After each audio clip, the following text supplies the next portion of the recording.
Tool holder length, tool length कि आपका जो टूल होल्डर है इसका जो लेंथ है वो कितना चाहिए।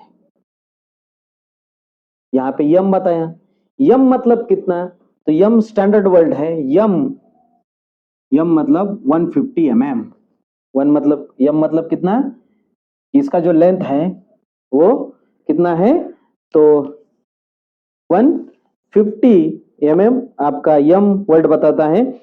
यन वर्ड अगर बताएंगे तो 160 डिग्री 60 mm है, यन 160 mm।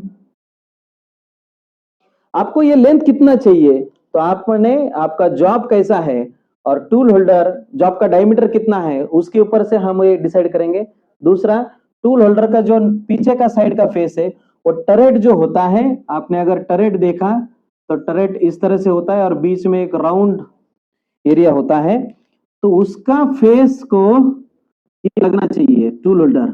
अब देखिए यहाँ पे आपने इंसर्ट बिठा दिया, तो आपका जो ये फेस है पीछे का साइड है, ये साइड इसका जो बीच का नॉब रहता है टरेट का जिसमें हम टूल्स बिठा दें, यहां तक रेस्ट चाहिए और फिर आगे कितना चाहिए, तो आपको ये हो गया आपका टूल होल्डर का लेंथ कि आपको कितना चाहिए। तो ये वोल्ट पे होता है, यम यन ओ पी, तो उसमें अलग अलग लेंथ उसमें आपको आ जाएंगे। तो लेकिन टूल होल्डर जो होता है उसमें कॉमनली हम लोग यम जो लेंथ है उसको ले लेते हैं। यम वर्ड ये जो है स्टैंडर्ड टूल होल्डर में आता है, आपको ज्यादा लेना है तो आप ज्यादा ले सकते हैं।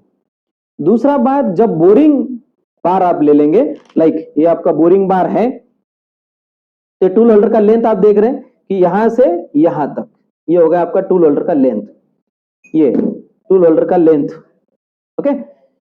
और बोरिंग बार जो है ये उसका लेंथ यहां से यहां तक होगा।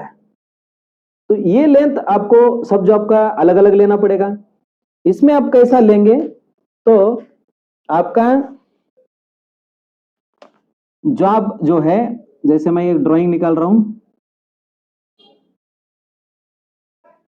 और इसके अंदर मुझे मशीनिंग करना है इस तरह से, और इसका जो डेप्थ है ये मुझे 80 mm चाहिए। अगर आपको आपका लेंथ 80 mm है और उसके बाद में आपको जो टूल है मतलब जो बोरिंग बार है आपको यहां तक जाना है, तो आपका यही होगा 80 mm, तो 1/2 mm इधर क्लियरेंस देना पड़ेगा। उसके बाद में आपको यहाँ पे स्लीव लगाना पड़ेगा। आपका एक पास एक स्लीव होता है जिसमें आप बोरिंग बार बिठाते हो, इस तरह से स्लीव होता है, ये हो गया स्लीव।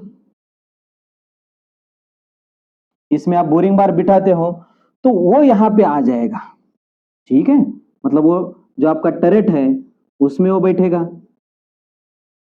तो उसका लेंथ कितना है, तो ये लेंथ लगभग 70 mm होता है। मतलब क्या हो गया, आपका 80 mm अंदर गया, ये 70 mm, तो ये जो है आपका टूल होल्डर और बीच में कुछ गैप रखना पड़ेगा। तो आपका जो बोरिंग बार है उसका लेंथ कितना चाहिए, थोड़ा पीछे भी रहना चाहिए,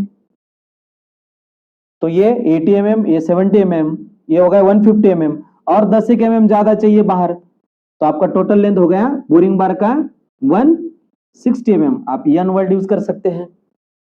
जॉब ऐसा है, हाँ, अगर जॉब का लेंथ मेरा 50 mm ही है तो ये 50 mm, ये 70 mm, 130 mm हो गया और 10 mm और ज्यादा, तो 140 mm इनफ है। ज्यादा बाहर भी आप नहीं निकाल सकते, इधर ज्यादा पीछे भी निकालने के लिए जगह नहीं होता है, अदरवाइज जब टरेट रोटेट होता है घूमता है तो उस समय ये बोरिंग बार पीछे जाके अटक जाता है। तो आप ज्यादा पीछे भी नहीं ले सकते, ज्यादा आगे भी नहीं रख सकते, अदरवाइज मेरा चटर मारेगा जॉब। तो मुझे जितना चाहिए उतना ही टरेट के फेस से जॉब टूल होल्डर बाहर निकालना पड़ता है बोरिंग बार। तो और ज्यादा पीछे भी नहीं निकाल सकते क्योंकि पीछे साइड में वो अटक जाता है। तो बोरिंग बार जब आप लेते हो तो उसका जब लेंथ लेते हो, आपका जॉब तो प्रोडक्शन है, मतलब जितना चाहिए उतना ही चाहिए, उसमें ज्यादा एडजस्टमेंट करना नहीं है। बाकी का उल्टा ज्यादा है तो कट करके ले लेना या बोरिंग बार ही उसी लेंथ में मंगाना है। तो ये जो वर्ड आपको बोलता है कि टूल होल्डर का लेंथ, मतलब बोरिंग बार का भी लेंथ हो गया और टूल होल्डर का भी लेंथ हो गया। और उसके बाद में और एक वर्ड है 16, लास्ट वर्ड 9 नंबर का, वो है इंसर्ट का साइज। इंसर्ट साइज, तो आपने ये तो ऑलरेडी देखा था कि छोटा इंसर्ट है या बड़ा इंसर्ट है, तो वही वर्ड आपको यहाँ पे यूज करना है।